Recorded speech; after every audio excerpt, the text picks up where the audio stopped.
Hello! So I said I was going to do a video today about my accident and more about it than I did in the first video, so here goes. October 2nd, I left El Paso, Texas, and I ended up in Vegas at night on October 2nd.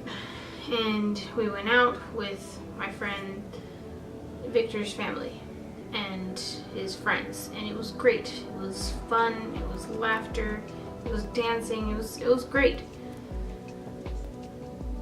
The next day would be October 3rd, and that was the day that everything changed. Everything was fine during the day. I went to have breakfast with his family, and he went to go see his friend that was in the hospital. He also went to help his friend with an oil change. And then later on at night, he came to me and told me that his family was having a get-together and we were gonna go. So I got ready and we went. And it was great. There was food and there was so much laughter and so much love. I felt like it was my family. And in a sense, they were. They took me in like I was a part of them, and it made me feel so wonderful. And to this day, they are my family, and that will never change. Honestly, it will never change. So I kind of gained a wonderful, loving family, and I'm so blessed for that. But time came, and Victor was tired, and expected. He had a long day, and so he wanted to go home. So, we got on the bike, and before we got on the bike, his grandma came rushing outside and wanted to, hug us and kiss us. And I was ready to take my helmet off. I was gonna take my helmet off, and, she told me, no, keep it on. And she kissed her hand, and then she patted my forehead with my helmet on. And it was wonderful. So, we ended up getting on the bike, and his immediate family, when I say immediate, I mean his mom, dad, uncle, and then we're gonna leave to go home right after us, and we wanted to get there first. We ended up not getting home first. We reached a green light, and when I say green light, I don't mean it went red and then green. It was green because 3 cars ahead of us had the left turn, so they went. So our green light was green for a while, but for someone else, they decided to drive through a red light. So that slight choice for someone else costed my friend's life and almost mine. When we hit, I flew over 150 feet. I landed on concrete. I flew over a 6-foot, 7-foot spiked fence, and I flew past that, and apparently some way, somehow I hit it. I don't know how. I just read in the police report that apparently I hit the fence, but when I first landed on concrete, my helmet shattered, and so I tumbled further. That's where this guy came. I lost this guy in the process. I was laying far away in a dark parking lot where no one seen me, and so thank God this girl who saved my life seen me, and it was her surprise birthday party type thing. She was going to her surprise birthday party, and I ended up being her surprise. She seen me, and she was with her boyfriend, and they seen a figure. They didn't think that it was a person, but they wanted to check it out. Thank God they did. So they had to basically go around to get to me, and they did. And they realized as they got closer and closer that was a person. And they got to me, and she helped me, and she kept talking to me, telling me everything was gonna be okay. Do you know who I am? the ambulance will be here soon. And thank God for her, because if it wasn't for her to keep my eyes open and talk to me and keep me conscious, I probably wouldn't be here. So for that, thank you, Carrie. I really would not be here without you. So I really owe you my life. So thank you.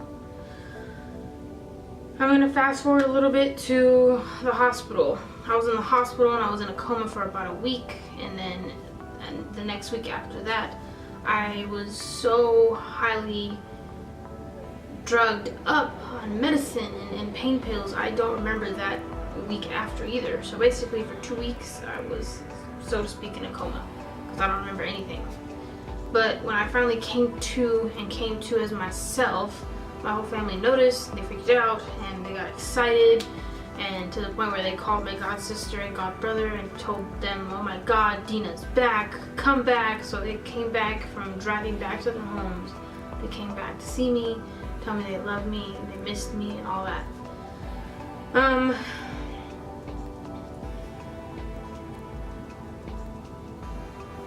Backtracking. When I ended up in the hospital, I was a Jane Doe. So because I was Jane Doe, they didn't know who I was, what blood type I was, or anything. They had to figure out all these stuffs from scratch. My mom had no idea what was going on, and neither did my father. Neither did my brothers. Nobody. Finally, it came to realize who I was and all that, and they contacted my mom, and she was at work, and her whole world fell apart, because for my mom, I'm her only child.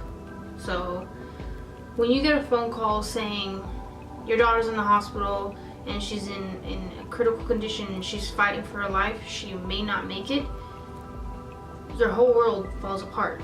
So my mom, you know, she really tried leaving right then and there, and all of her friends at work, even her bosses, her supervisors, they knew me since I was a kid, and they told her, go. Without a question, without a concern, without a, you know, who's gonna cover you or anything, they told my mom, go. Go, don't worry about it, take your time, go. For that, thank you guys. Whoever watches this video that works with my mom and help out my mom a lot throughout this, thank you. I mean that from the bottom of my heart, thank you. My mom tried flying out to Vegas right away, but it didn't happen. So she ended up contacting my father, and that. But she told my father, you know, our daughter's been in an accident. And again, right away, my father flew out to come see me. So did my brothers. As soon as my brothers found out, they ended up missing 2-3 flights, I think it was, to get to me. And that's because where they live, the closest airport is 2 hours away. So it was hard for everyone, not just my family, but Victor's family. For Victor's family to get a phone call that they did, and for my family to get a phone call that they did. When my family got there, you know, the surgeons all told my parents, don't tell her what happened to her friend in the accident. So I didn't know. For about a month, I did not know that anything happened to him. I didn't even remember the accident. I did not remember how I got to the hospital until it was explained to me and all that, and my whole world came crashing down. I felt horrible. I had survivor's guilt to the max, and it sucked. For a while, it sucked, and it still does, but it's a little bit more manageable now.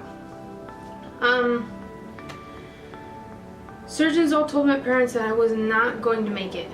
They were set on stone with I was not going to make it. You know, I injured my head, and you know, I was on breathing tubes, and I injured my spine, and I was in a full body cast, and I was swollen like a balloon. I mean, huge. And when my mom came to see me, she didn't even recognize me, because they were passing me by. My mom still had to come to Vegas to identify me. When I was passing by, they pointed at me, they said, is that your daughter? She took a quick glance, she said no. And then she seen the tattoo I had on my shoulder, and that is what got her. she seen that tattoo and she's like, oh my god, that's my daughter. And her whole world just completely demolished. I beat what the doctor said. They said I wasn't going to make it, and I did. And they also said if she does make it, she's not going to remember a thing. And she's going to have memory loss, or she's not going to be able to speak right. I came back as myself. I mean, granted, I forgot things, and when I say I forgot things, I mean I forgot my accident. Thank God I forgot the accident, but that's about it. They also said I wasn't going to be able to walk at least for a year, year and a half, maybe even 2. I started walking after, I'm going to say 3 months just to be safe. I'm going to say 3 months, 2-3 months tops, but regardless. It wasn't walking just by myself, but I mean, I was using a walker, still using a wheelchair. Them seeing me even sit on a wheelchair was so amazing to my doctors. And I pushed myself to, walk. Granted, I was using a walker and everything. I had to learn how to ride again. I had to learn how to use my hands again, build my strength back up, and it was a long rehabilitation. I finally got to take off my full body cast, so I had a neck brace, and I wasn't allowed to take it off for a while, but I was able to dunk my head on a sink and let my nurse and my mom, wash my head at least. So that was a really great day for me. Finally getting some kind of, hair wash was amazing.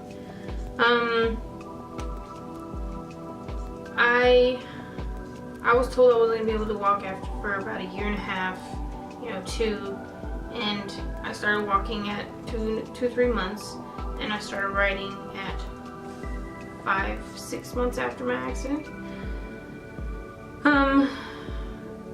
Before I started riding, I was a passenger again, and I wanted to get the feel, and my man helped me with that. Trevor helped me with that. He helped me with getting on the back of the bike, him going slow, being steady, and basically abiding my wish. He didn't go fast, he just went easy and smooth. And then at one point, I wanted to be the rider and not the passenger. So he helped me again with that. He followed me in the car just in case I couldn't handle anymore and I needed to pull over and he needed to switch. He followed me in the car right behind me. And then one day I decided to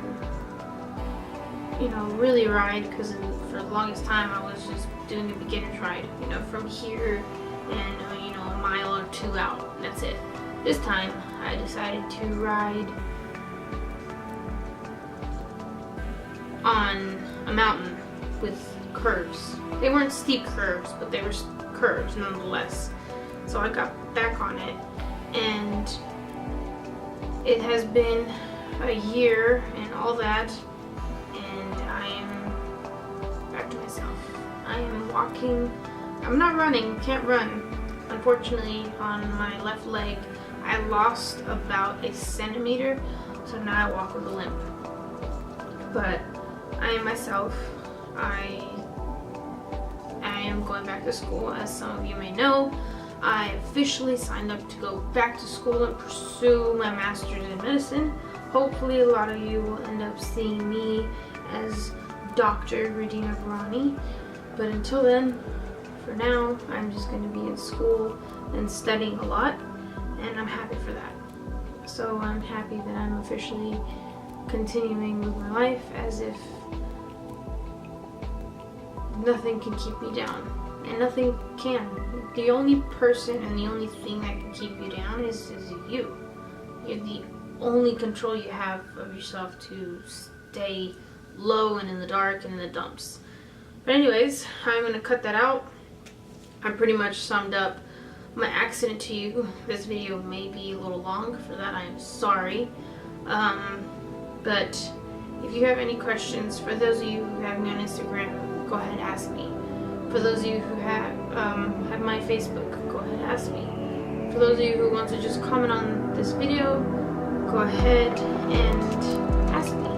But for those of you who are new, who want to follow this blog, please do, because the more people that see this, the more people that go through the issues that I have gone through or different, hopefully I can help them. So please subscribe, please share, please like, please watch, and please comment. So for now,